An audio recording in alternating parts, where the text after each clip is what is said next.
Tak for ordet. Tak skal du have. Tak. Nå, hej. Dags alle sammen. Hej. Tak fordi jeg lige måtte kigge forbi. Mit navn er Ole Sprogøre, og jeg er sprogfokser ved Dansk Sproglevn. Og jeg har fået lov til lige at tage roret et par minutter her på sprogkonferencen, så nu gælder det altså om at holde tungen lige ud af munden. Jeg kan forstå, at der er en stor gruppe herinde i dag fra Danmarks Lærerforening. Ja, og også sikkert en del teenageforældre imellem, så det passer som fod i pose, for det skal nemlig handle om det danske sprog i dag. Og jeg vil godt lige starte med at synge en lille opsang for jer. For vi voksne synes jo, at det danske sprog er rent af lava.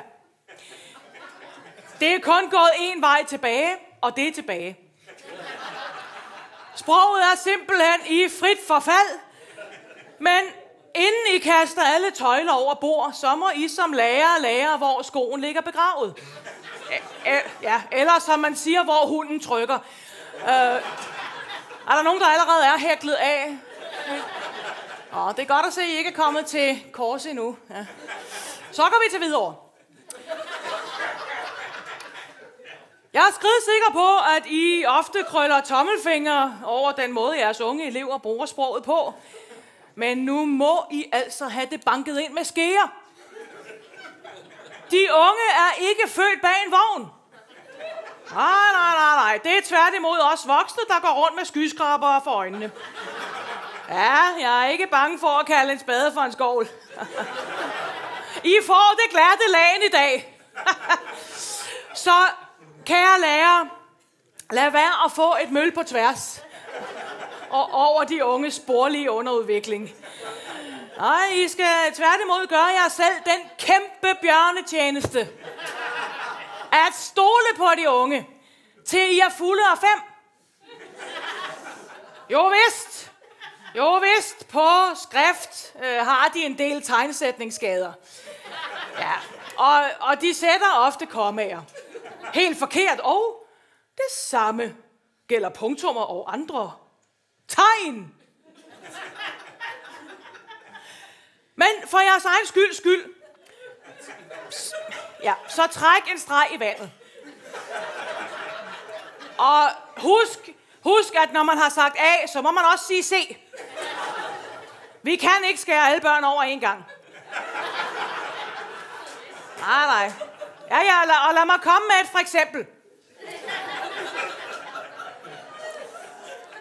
Hvis det drejer sig om familier fra, lad os sige, asylansøgerne, så er de forældre jo ulovligt undskyldt. Men drejer det sig om danske familier, så kan man godt forlange, at de forældre griber i eget barn.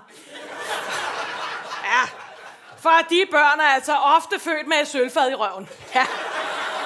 Ja, undskyld, jeg bliver lidt bamfri. Men æblet falder jo ikke langt fra pæren. Og den sproglige læring i de danske familier kan sagtens være gået op i hat og baller. Ja. Men som man siger, tro kan flytte dværge. Og vi må op på tyren igen. Vi må skide i det sure æble. Lad de unge tage tøjden. Ja. Og også selv begynde at vende os til at bruge løs af de moderne sproglige hjælpemidler, som AI og chat-LGBT. Ja, det er flagre nye verden. AI er kommet for at blive hængende, og landet ligger altså, som vi selv har redt det. Ja, selv min tale her i dag har jeg overladt til AI at skrive, så jeg var fuldstændig sikker på, at det blev helt sporligt korrupt. og jeg har ikke engang læst karikatur på den. Nå, så er der vist ikke mere at sige i den henretning. Jamen lad os stoppe, før lejen bliver god. Ja, jeg vil bare her til sidst ønske jer rigtig god fordøjelse med resten af sprogkonkurrencen. Og så lad mig efterlade jer med det fine gamle ordsprog. Slå ikke større bager op, end du kan bolle. We sees. Tak skal I have. Tak for det. Tak skal I have.